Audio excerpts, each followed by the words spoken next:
All right, everybody, welcome to the podcast. I'm here with Rosemary Ketchum. She is running for Ward 3 Commissioner? Wheeling City Council. Wheeling City Council. I always mess up the intro, so it would be okay. it would be wrong if I didn't. I'm going to say off the top that I'm a huge supporter, and for what it's worth, I'm endorsing this candidate.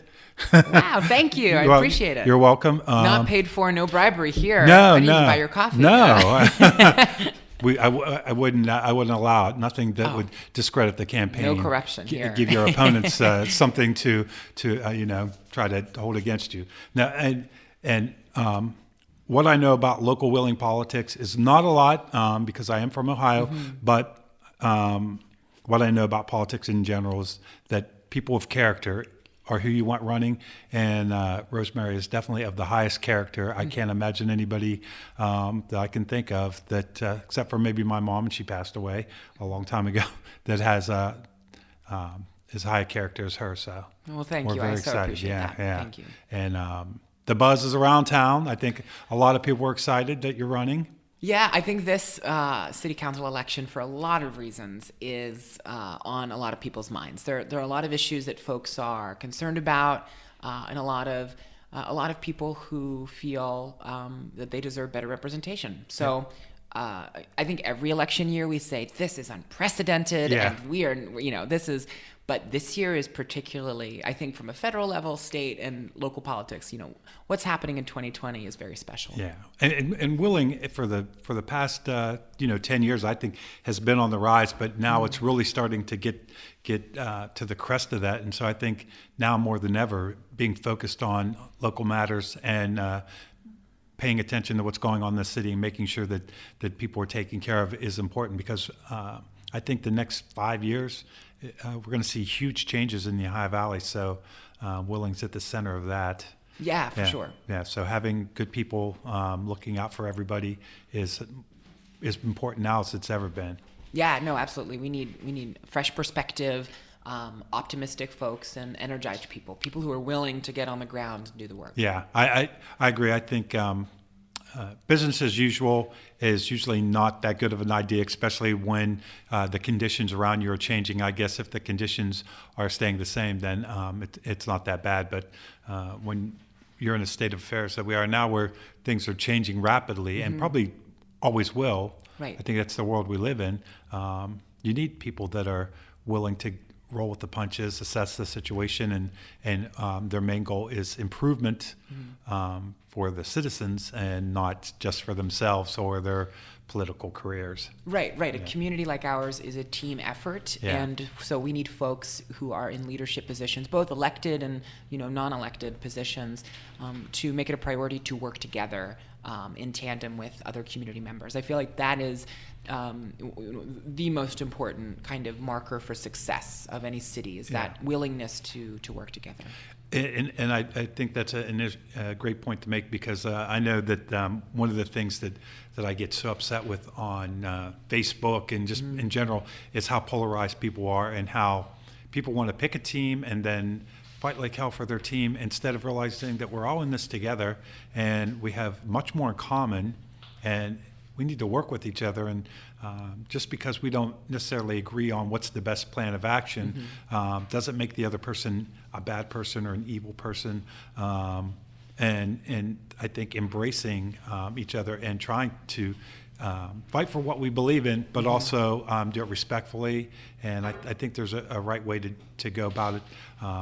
And certainly by people tearing each other apart, that's not the right way to do it. Right. We need to maintain our humanity while trying to uplift Absolutely. everyone else. And I think, it's one of the reasons I'm so grateful to be running for city council, is because we are a nonpartisan election. Yeah. We're a nonpartisan race. So when I knock on doors and talk to constituents, they might ask me, are you a Republican or Democrat? But they won't be voting for a Republican or Democrat. They will be voting for a representative that is nonpartisan. So I think that really allows us to, take a step back and focus on the issues more than, partisan party politics. Right. That can be, I think, deconstructive in a way. I agree. I think it is maybe one of the most destructive forces. There's a reason for the two-party system, but at the same time, I think that people get too caught up in being on a team and what their team's doing and not really looking at the implications of what the team is doing. Right, there are people behind these parties, yeah. and so one of the most important things that we can do is make sure that we are prioritizing those people and not just deciding based on labels that we perceive. I agree. A good idea is a good idea, regardless of what party the person came up with it or what the, I think John Kennedy said it best. We don't seek the Republican solution or the Democratic solution, but the proper solution, and that's a terrible paraphrasing. But and I love that it's nonpartisan because it really has nothing to do with local politics. And in an age where I think people are really concerned, and politics is a hot topic with a lot of people, and there's a lot of passion behind it. But when you look at international politics and national politics, there's not a lot that we can do individually compared to what you can do locally. And what happens here on a local level will affect your life personally and the life of the people around you way more than perhaps what's going on in Washington. It's certainly an area where you can affect a change. Absolutely. Where, we can campaign for the people that we believe in, but at the end of the day, we have very little control. But locally here, city council, boy, you can do a lot of good for a lot of people. Yeah, right. And you can, I find that your city can set itself apart from everybody else, because you have a municipal government. Yeah. People focus on state and federal politics, and they become frustrated. Yeah. Because the process is frustrating. It's supposed to be glacial. It's supposed to take a long time. It takes sometimes decades for legislation, from start to finish to actually impact your life at a state or federal level. Whereas, ordinances and laws passed on a municipal scale, your mayor might make a decision on Monday, enact it on Wednesday, and you know it and feel it on a Friday. Yeah. And, for better or for worse, I think, local politics is incredibly direct. And I'm hoping that we see a renaissance in local politics where people, begin to focus on what's happening at home rather than just in Washington. Absolutely. And I think it's an incredible opportunity to be an incubator for ideas and a test ground for ideas, and to hopefully inspire other communities when you come across something that works, that to be a role model for them. And in that way, you can affect the change across the whole country, maybe even more so than through state or federal politics. Right. Absolutely. So what are some of your main areas that you're focusing on for this campaign? What are some of the things that you think need attention, or that are kind of at the top of your list? Yeah, so I work in mental health. I work on 18th Street at the National Alliance on Mental Illness. And every day I'm in contact with folks experiencing homelessness, active addiction, folks who are in recovery, and more generally, people experiencing poverty. And I've lived in Wheeling for more than a decade, and my experience has been, I've witnessed wealth disparity. That's pretty incredible. You can see a Mercedes-Benz on one side of the street and a panhandler on the other. Absolutely. And in San Francisco or New York City, that's typical. That doesn't surprise you. In a place like Wheeling, it's jarring to see. And I find that some people who've lived here for many, many years are kind of inured to it. It's just what they see. But I'm most, interested in when people see our city for the first time, what the perception is. And time again, folks talk about homelessness and talk about poverty in Wheeling and say it's jarring to see. And they ask what, at a city level or even a community level, what are we doing to help alleviate these issues? And a lot is being done at a community level, but I honestly feel that the city can leverage its power to help create more effective solutions for combating homelessness, addiction, and poverty in the city of Wheeling. And so, of course, those things overlap, but they're all very separate. One of the things that we want to do as a campaign is talk to as many voters as possible. Yeah. I'm not an expert on specific issues regarding addiction or homelessness, Sure. but we have those experts here. So one of the things I would love to see the city of Wheeling initiate is a task force on poverty or homelessness or whatever that might look like. A group of folks who are already doing the work, who are experts in it, given city leverage to actually make some city-wide changes. Well, I think that's very refreshing, just the fact that you can admit that even though you work in the field and you know a lot about these things and you can see the problem, that you're not walking into it thinking that you know it all and you have it all figured out, and that you're wanting to involve people that are experts in the field, or at least that have a lot of knowledge about it, and have them work at the problem. And I think oftentimes you see politicians that come up with these ideas that sound good, and they maybe make people feel good because they pluck at their Democratic or Republican heartstrings, but aren't necessarily good ideas, and they're not really based on any facts. Or they don't have an infrastructure Yeah. for development or for implementation. Yeah. For me,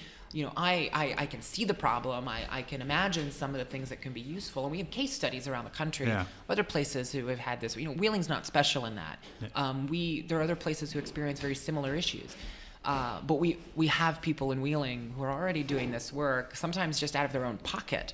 And I would consider them experts at this. Sure. They've seen it from start to finish. So I would be very, very interested in seeing what more they could do with an arm of the city. I'm on the Human Rights Commission, and we are working every day to help uplift and defend human rights here in the city of Wheeling. And we are allowed to do that because we are a part of the city of Wheeling. We get special leverage and extra resources. And I think that would be, even greater if we added to that. Absolutely, and I think that one thing that I've noticed, the people that I know in Wheeling and the culture of Wheeling, that more so than other cities I've noticed, that it is a little bit more compassionate. We have a Human Rights Commission that's a serious commission. We're the friendly city. We're the friendly city, and I think that a lot of the people that I know from Wheeling are very caring, especially downtown Wheeling and in the district that you're running in. It's really got a lot of good people with big hearts, and I know them more from their support of the arts and my podcast, right. and the different things that I've been involved with, or that my friends have been involved with, and just that real great sense of community and wanting to see everybody do well, and I like to think that spreads beyond the arts community, and For sure. and I think it does. You mentioned that there are some groups that are already pretty experienced, and I just kind of like to give a mention to some of them. I know Project Hope. Project is Hope, an absolutely. Incredible organization. Crystal Bauer. Crystal yeah. Bauer, what a great lady. Yeah. Oh, and for people who don't know, Project Hope, they bring medical aid to the homeless, and she gets these doctors out, and they come and they make their rounds, and people don't realize that when you're homeless, you have no access to medical care if you don't have any insurance. You don't even have a ride to get there. You may not even necessarily be in good enough shape to get to seek medical help. So they come to you, and they bring some of the best doctors in Wheeling. Dr. Mercer. Dr. Yeah. Mercer, yeah, For sure, he's for great. sure. And when people get released from the hospital, something people don't think about is if you're homeless, where do you go when you Aftercare. Aftercare, and it's a serious issue, and I know she's done a lot of work in that regard. Yeah, and Project Hope is, an arm of the city in some capacity because they receive help from the health department. Yeah. Which is great. Howard Gamble and the folks over there. So I'm very, very excited for the work they're doing. We did an early medical round with them as a campaign, just to really see on the ground level what was happening and the things that they were doing, and it was inspiring and heartbreaking and humbling for sure. So Project Hope, Catholic Charities on 18th Street, does incredible work every single day. And the soup kitchen, information helpline, NAMI, and what they're really doing, these organizations, they're creating a point of contact. So, the homeless community is, one of the most disenfranchised, if not the most, that we have. And so it's that much more important that we create points of contact so that we can help provide resources and provide, information so that we can help them climb out of poverty or receive mental health services or find permanent housing, which is the most important thing. And that's so difficult and such a journey. And then, of course, we have Lori Jones and the great work she's doing over at the YWCA. And so many more organizations here that really look out for people. And I imagine a lot of other cities have similar programs, but I like to think that Wheeling does it exceptionally well. I think we do. I mean, I hear time and time again folks who come from Steubenville and Martins Ferry and even St. Clairsville. People say, I was told to come to Wheeling. This is where you get help. And I love that about our city. But I would be lying if I didn't say we were overwhelmed. Sure. And the folks at the Greater Wheeling Homeless Coalition have just released their numbers, and the statistics show that homelessness has not risen, which is wonderful. But we still have we still have work to do. Yeah, and even with all the great organizations we have, it's such an overwhelming problem. Yeah. And like most problems, I'm sure that there are no simple answers. It's a big jigsaw puzzle, and it takes a lot of time and patience and thought. Yeah, there are no campaign slogans that just fix it. and I love that you said that, because one of the things that drives me nuts about politics is the Facebook meme issue. Oriented politics where it comes back to that feel goods, run on a slogan, and I think a lot of times people will back these simple ideas without realizing the deeper implications of what's going on. And I think we're almost it's almost an epidemic now, because people are very busy with their lives and just trying to maintain their own lives, that it's easy to get swayed with a clever meme and be distracted. Social media justice does not equate to grassroots justice, and I use social media, and it's a great opportunity to get the word out, but if that's where it ends, it might as well not have even begun, because it has to be matched with real grassroots action. It can be as much a tool for information as it is for misinformation. So depending on how it's applied, it can be helpful or harmful. So it's good to see people setting a good role model like yourself of using it correctly and wisely. And I think one thing I noticed is that you kind of have the boots on the ground here.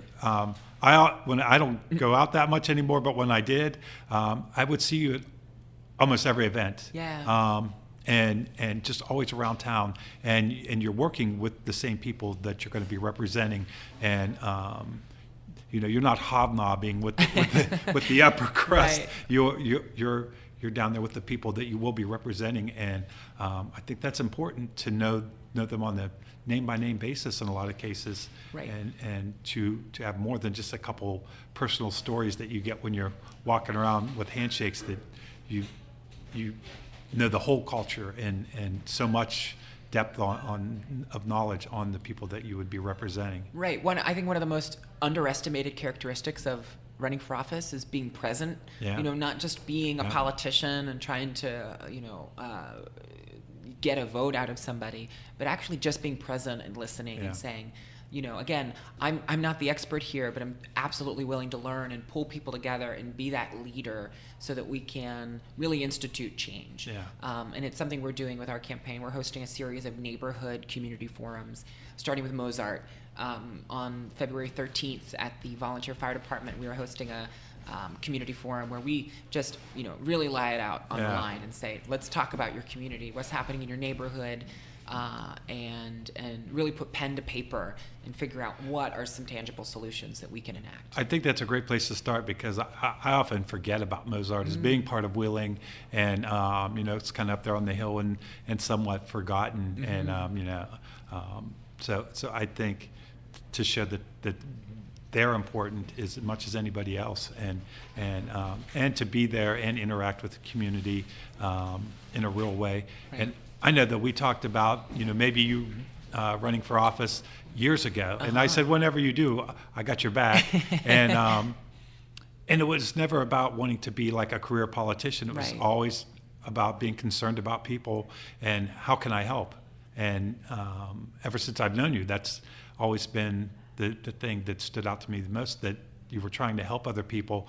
And so I knew it would come to this because ultimately you have to run to affect the most change. And for me, it's just really refreshing to see somebody running that deserves the job. Oh, And thank you. Yeah. And now you're not that old. No, not yet. How old are you? 26. 26, which... Freshly 26. Freshly 26. But I think you're wise for your age, and you're not jaded. No, And- not yet. and- They tell me that will come. Well, I don't know.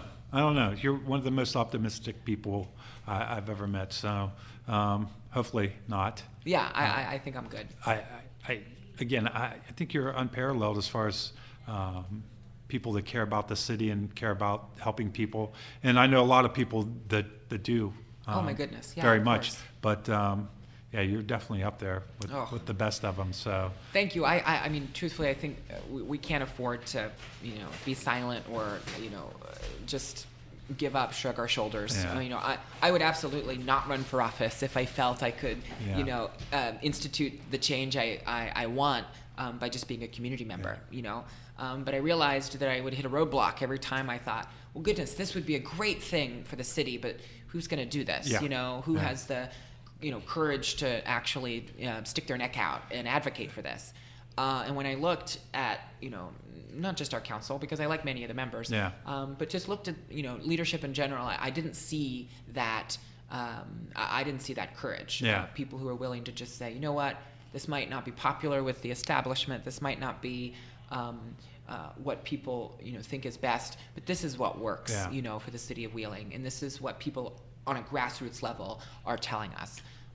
Because, if I'm elected to Wheeling City Council, I don't just, represent the people making $50,000 and Yeah. more, It's a wide swath and range of folks and experiences. And I think holding office, if done right, it's not a tiara, it's not a gift, it's a chore that you willingly it's take service. on. It's public service. Yeah, exactly. And I always say that even if you're the boss at work, nobody. Why would you want to be the boss unless you really enjoy that kind of work? Because Right.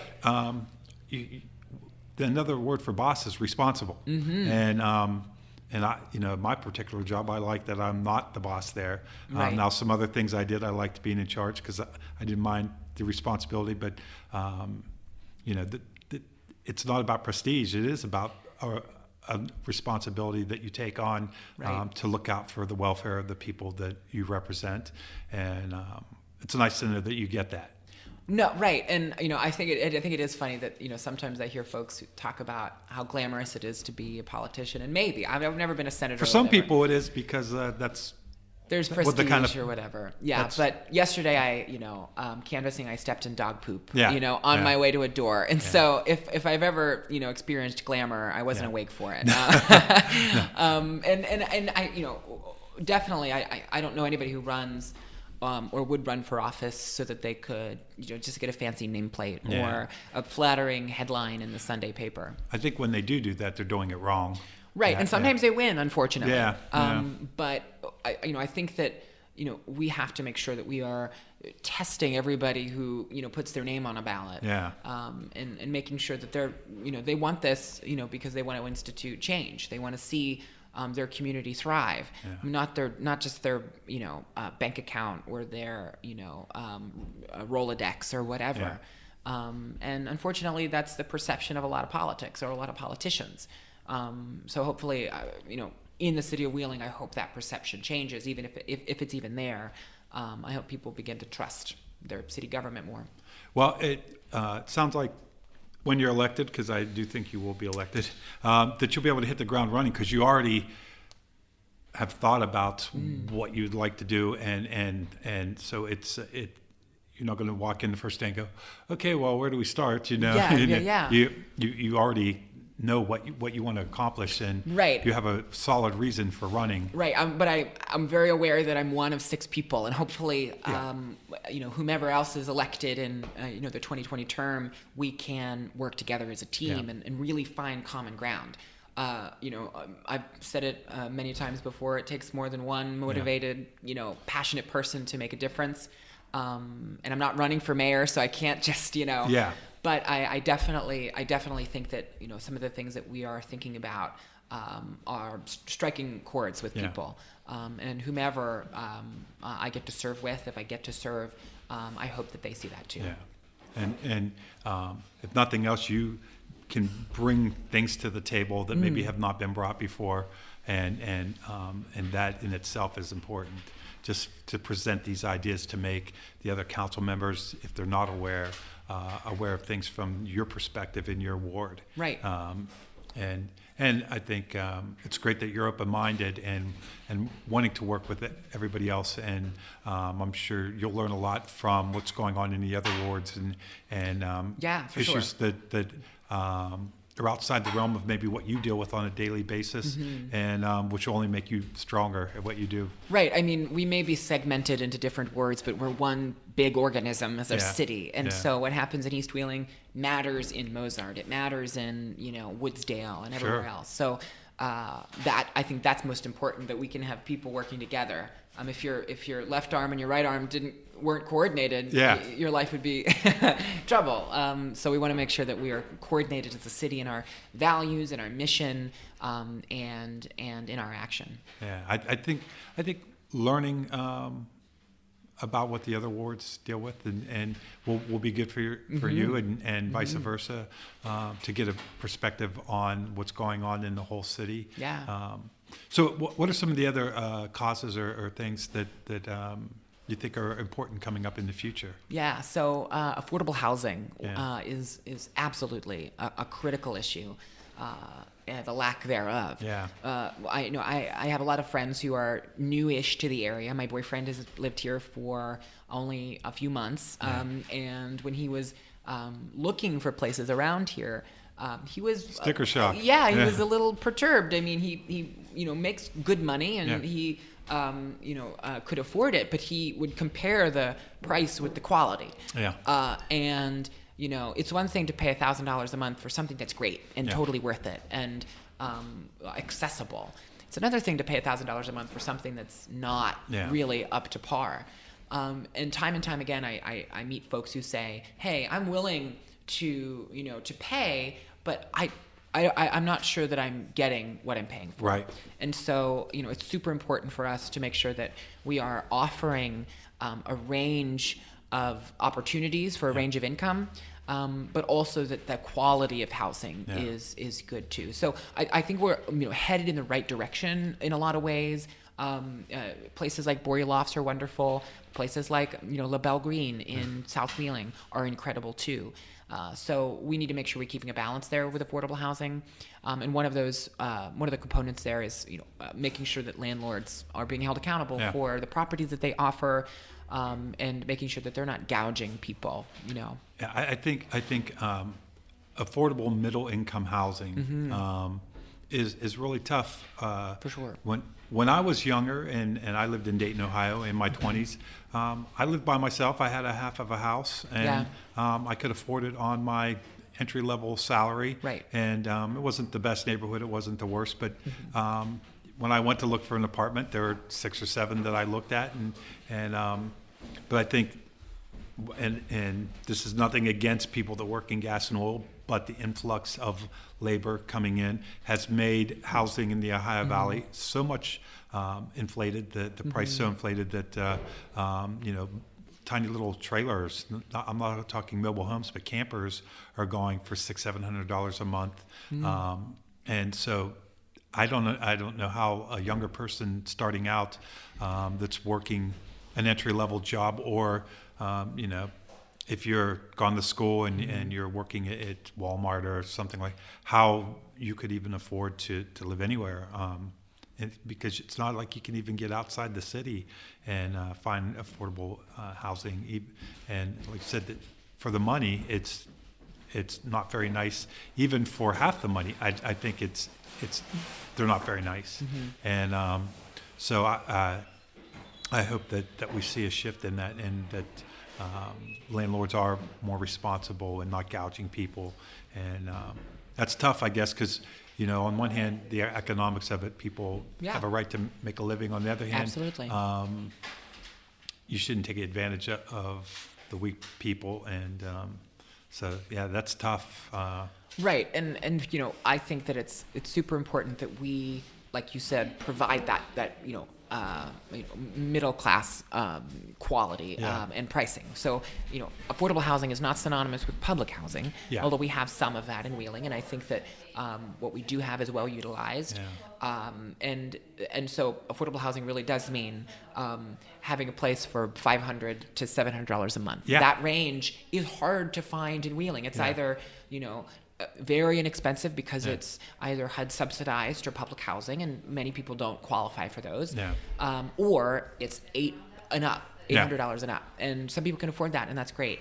I could not afford that, and so as a council person, it's ironic that I would be representing people and not be able to afford the rent that is in my community. So I want to make sure that for me, I can afford to live in the place I love, but also for people who are new to Wheeling as well. And for the sake of the well-being of the people, it's important, but it's also for the health of the city. I think it's important because I know that there's a lot of talk, and a lot of people would like to see downtown be more revitalized, and the economic growth of the downtown, and affordable housing is key to that. So I think a robust downtown area requires affordable housing. If people can't afford to live downtown, then they just won't. Right. One of the I was reading an article that one of the most important components to quality of life is a reduced commute.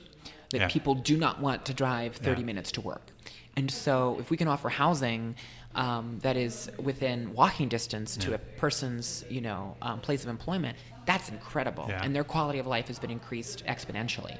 And so that's on my mind too. How we can make our city pedestrian friendly and commuter friendly, so that people who want to walk to work can. One of the other things we're focused on is public transit.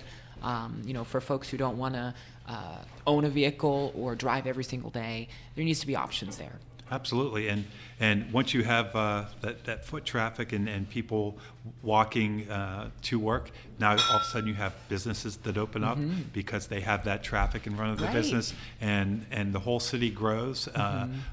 More restaurants, more of everything. And that's the key is because especially with the Highlands and the Ohio Valley Mall. It's hard to get people to come downtown to do a lot of things. When I talk to people, sadly, about some of the great restaurants in the city, people are unaware of them. They go, "Oh yeah, I forgot about that," because they think to go to one of the hubs outside of town, and a nice downtown population that I think that would help grow those types of businesses, and they kind of feed back and forth off of each other. Pedestrian shop. We want people to be on foot, in Wheeling as often as possible because it enhances their city experience, because they're not just sitting in their car driving from place to place. And they become more familiar with what we have to offer. So what comes to mind is Center Market. On a weekday at noon, Center Market's buzzing. There's people eating lunch and shopping at places, and that's what we want. But we don't want that to be limited to just Center Market. Just Center Market. We want that to expand throughout the city, to South Wheeling, to East Wheeling, and more. I used to come to Wheeling in the 70s when I was a kid, and I remember it being pretty bustling, and you could, I think it was the Murphy Building that you could go in from Market and Main Street. Oh yeah. And Stone and Thomas, and my mom used to work there at the the square at Corcoran's, which is no longer there. But it was a very robust downtown. And I remember that I used to go to the dentist there by the Capitol, and there was a little parking thing there, and I still remember that little valet parking. And they had valet parking. There was enough people that wanted to park downtown. And to me, it looked every bit of, in my memory, it was the same as when I go to Pittsburgh today. Right. And I think that we could get back to that hustle and bustle. And I think another nice thing about when people walk, they also meet people. And loneliness has become a big issue with a lot of people. And we are isolated in our houses, in our cars. And I think having people come together on the streets like that, it's good for your soul. It's good for your soul. Yeah. I really want to get a street festival, like a 14th Street festival, like something we close down the street and we just like put, that was one of the things we were thinking about when we started our campaign. We were like, wouldn't that be just incredible? And really, we have Heritage Port and Center Market, and they're used very, very well. But again, that energy, I think it needs to be dispersed throughout the city. We need to make sure we are giving attention to as many corners of our community as possible. I think when you with festivals and walking to work, you get to have the sense of a neighborhood. Exactly. You're a part of a community. Pride. Pride and that sense of belonging. Suburban lifestyles and you can. It's quaint. It's quaint, but you can live on the street and go, oh, yeah, I live on that street too. I didn't know you lived there. You lived there for years and not realize that. Right. And certainly for raising families, there's something to be said for that. But especially for, I think, people starting out, it's great to be in a city and part of it, exploring and finding who you are, is being around other people and having a broad range of experiences that you can be exposed to, and that's best done. Right. Some of the only times I get to see my neighbors are when we're walking our dogs together or we're checking our mail. Yeah. And so imagine if we were all just commuting to work on foot. And I just that's a dream of mine, and it's totally achievable. I think it's within our grasp. I think Willing's actually a great city for that, because the size of it is such that there's room for growth, but there's also it is kind of quaint. And one thing I always liked is that if you meet nice people, you're going to run into them again. Yeah. Oh gosh. Yeah. Don't burn any bridges. Yeah. Don't. Right. And that's good. Yes. For people to have the sense that you don't want to burn any bridges because you don't have that many of them. Right. And the suspension bridge is closed, so you just have Fort Henry. Yeah. I always felt like when you live in a big city, people can tend to be expendable. In just a real casual way, or just that if you meet someone really interesting or you find someplace really cool, there's 20 other ones, and so it's hard to develop a sense of community. But from different events at Center Market and Show of Hands, and that, you get to know a lot of the same people, and there is already a nice sense of community within the downtown area. So it's a good base, I think, to start with. Right. I dream of us having a small town vibe with a big city experience. Yeah. Offering those big city opportunities and resources. And I think of other cities like Lewisburg, West Virginia, and Harpers Ferry, that really are doing such incredible work, and they're so community oriented, and they're embracing their history and embracing their future.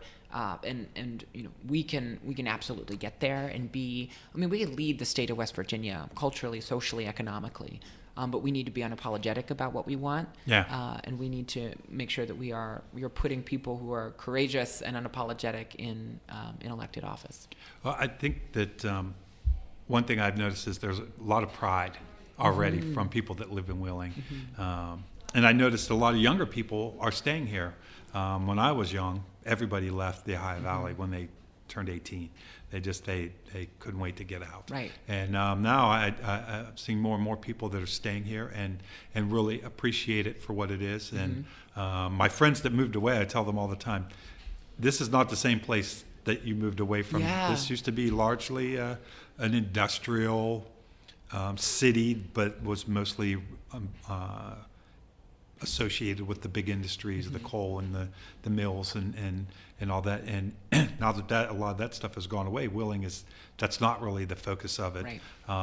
I think in a way, economically, I feel like maybe we're still trying to find our identity. For sure. What I know what I'd like it to be is I think that this would be a great place for the independent business people, the people that are filling a little bit of a niche. Unique in the business world as Wheeling kind of is as a city. Yeah. I like culturally that there's no certain identity that we're locked onto.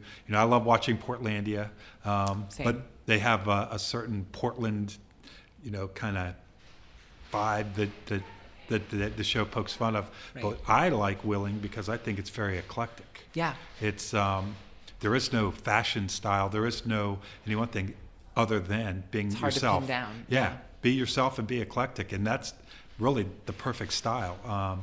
Because as we were talking earlier about people getting into political groups and wanting to put labels on things, I think that we naturally kind of the only label that really seems to stick for me is individualistic. Yeah. For people, and that's great. I think that's one of the more future forward mindsets of Wheeling. Right. that you don't see in other places. No, absolutely. And I think of Harper's Ferry and Lewisburg, and they have an incredibly strong arts and culture scene and atmosphere.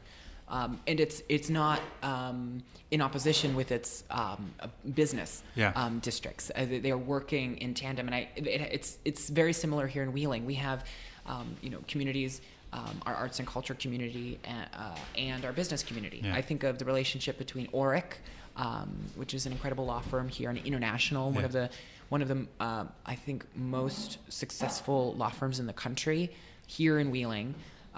Working hand in hand with the arts and culture community, trying to paint murals and sidewalks and really create a community that is that collaborates and doesn't compete. That's super important, and it's happening. People are putting their money where their mouth is, which matters most. And I think that arts and culture is undervalued in the relation to how it does support business. If you want to attract businesses to a city, you have to have good arts and culture. I know I work at the hospital, and when you want to attract doctors to move to Wheeling, West Virginia, it helps if offer them something. If you can show them that we do have art and culture and some of the things that especially if they're a young doctor out of medical school, and they could live in Pittsburgh, they could live in San Diego, they could get a job, in a big city that has a lot to offer. So to attract young entrepreneurs and businesses that would maybe, add to the economy, what do we have to offer them other than a tax break? Right.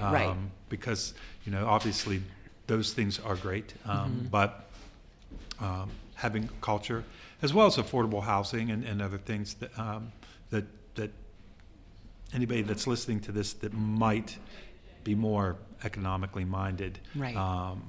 I hope that they realize that some of the more cultural things that we're talking about and some of the things that might seem like they help the people below actually help everybody else. Right. No issue, community, population, no group exists in a vacuum. And none of this work does. And so, talking about beautification, I do think it's funny. Sometimes people are criticized for focusing on beautification because they think it's, if you focus on, trimming the trees or planting flowers or painting a mural, you're not focused on anything else. And again, it doesn't exist in a vacuum. Like you said, it has economic value, social, cultural value. And, we are, again, an ecosystem. We are an organism. And so everything impacts everything. And so I think that investment in arts and culture is absolutely key to attracting, folks who are engaged and focused, and also companies and corporations who are looking for their next location. We want to be that next opportunity for thoughtful organizations, including Oric and Williams Lee Tag and the health plan and things like that. They made an active choice Yeah. an intentional choice to move here. And we want to make sure that that they don't regret that. Yeah. Yeah, because if you're a business owner and you think about where you're going to relocate a business, one of the most important things that I know from my brother owning a business and just the little bit of time I've spent in my little business ventures, that manpower is very important. So if you can get a tax rate on a building downtown and relocate your business there, okay, now who's going to come work there? Right, absolutely. So housing, culture, all these things Right. come into play. And even things like helping the homeless help people on the other end of the scale in ways that are not so direct, but it all has that same effect of moving everybody forward. And so it's good to hear that someone else kind of sees that effect is it's an ecosystem, and if it's healthy, it's good for everybody. Absolutely right. I've recently talked to some people I know that we get some new businesses that are opening up. I know Grant's opening up Mugshots. Yes. How exciting. Yes, and Amanda Curry's coming back to across the river there, Martins Ferry. She's going to be, remember Amanda from Later Gator? Yeah. So I can't remember the name of the business, but she'll be on the podcast here soon talking about that.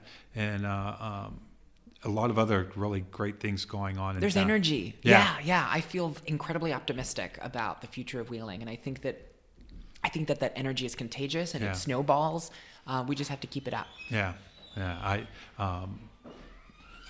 When people talk about growth of a city, I always said that I thought that I'd rather than see a just growth based on population, I'd rather see the prosperity of the individuals be the thing that grows. Right. I'm not thrilled about the idea of the population doubling and having 4-lane freeways, and this is quaint Wheeling, and I like it that way. I would like to see the people that are here to just be more prosperous. Right. I think that it's a mistake to try to exist as a facsimile of Pittsburgh or Denver or something. That's not our future. Yeah. People can move there if they want. Exactly. And there's nothing wrong with that. Those are incredible cities. But we want to be the next Wheeling. We want to be who we are, a very specific and unique identity. Yeah. Let people copy us. Exactly. We want somebody else to try to be the next Wheeling. Yeah. And I think we're doing a pretty good job as it is. But we definitely need to push forward. Any other things on the top of your list there? Oh my goodness, we spoke about a lot. I'm very, very excited to be running in 2020. It is a fascinating time to be focused on politics, but I'm truthfully humbled and excited to be part of this experiment, which is democracy. Yeah. And whether that's from a state, federal, or local perspective, I think that throwing your hat in the ring and being a voter and being engaged and participating is the most important thing that you can do. Yeah. And I don't think people realized that before. And I was complacent, years and years ago, but now I realize how absolutely detrimental that is to the success or failure of a community or a neighborhood. So, I want to remind everybody to vote, to make sure they're registered to vote. A lot of folks have been purged from the polls. Yeah. And so you might go to vote and realize you're not even registered because for whatever reason. So if you go to your Secretary of State's office or their website, it's usually like wvsos.gov. You can check your voter registration there. And make sure that you are at the polls. May 12th is our election day for City Council. And then November 4th maybe is the election day for national state politics. Perfect. And just in case anybody isn't aware, Rosemary is not a Rosemary come lately to the party. The last time we did a podcast, she was down here. She was just finishing up a meeting. And I think that you were working maybe on the governor's race. That's right. And after that meeting, there was some discussion about 4 or 5 other things that Rosemary was involved with. So long before she decided to run for the seat. She's been involved in politics and helping people, not in politics as in a career, but as in politics in the aspect of it, helping people and improving the lives of people. And she's out there really fighting for a lot of the people that don't get spoken for. And for me, it's refreshing to see somebody that's humble and compassionate and speaking from the heart and is not caught up in finger pointing or politics. And I think you check off all the boxes for me of what I would like to see more politicians be like, and so I think from where you are, you can change the world. You set the tone locally for politics, for the city, and hopefully other people follow your lead and your example. And you're a hell of a role model at a tender age. Thank you. I so appreciate that. Yeah, and I'm really impressive. You're going door to door and meeting people, and you're kind of kicking it old school. And but that's the way it should be done. I think so. Yeah. Front porch politics. Because you have to meet the people to really, and it's good that they know you, and if they feel comfortable approaching you. Right. Even in a city this size, how many people are comfortable coming and speaking to the representative? Right. Yeah. Right. So anything else that you want to add? I don't think so. I think we covered it all. Yeah, thank you for taking the time. I know that you were busy before you started to run, so I know that you're even busier now, so I appreciate you taking the time. And as we get closer to the election, if you want to come back on again and talk about more things, or just to kind of give people a reminder, I'm sure that you will learn more between now and then. For sure. About what's going on, because you're going to be out there shaking hands and kissing Yeah. babies and just learning more about some of the issues facing the city, and probably have even more ideas about where you'd like to see things going. So come on anytime. You're a friend of the podcast, of course. Oh, will do. Yeah. All right, everybody. Thank you, Rosemary, and thank you, Good Mansion Wines, for letting us do our podcast here.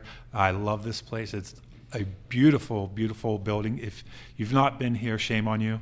The wine selection is excellent, and beyond that, they have the deli in the back that are things that you just can't get anywhere else, and they make one of the best espressos that you're ever going to have.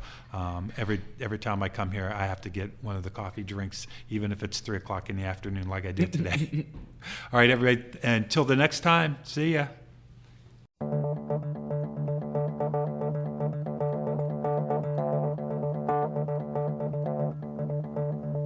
Change everything you are and everything you are. Your number has been called. Fights and battles have begun. Revenge will surely come.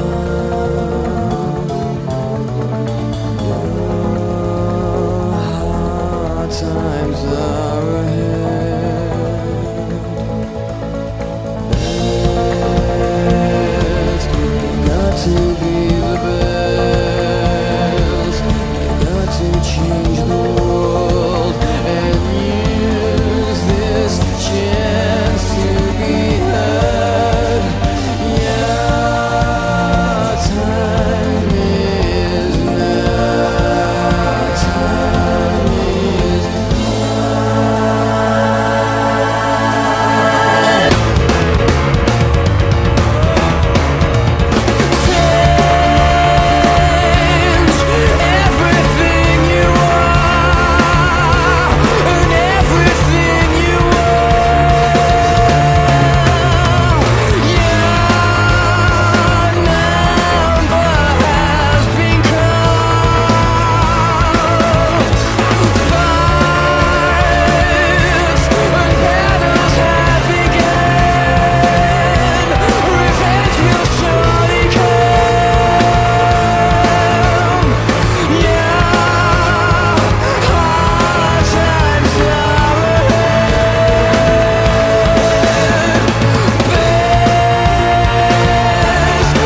myself go.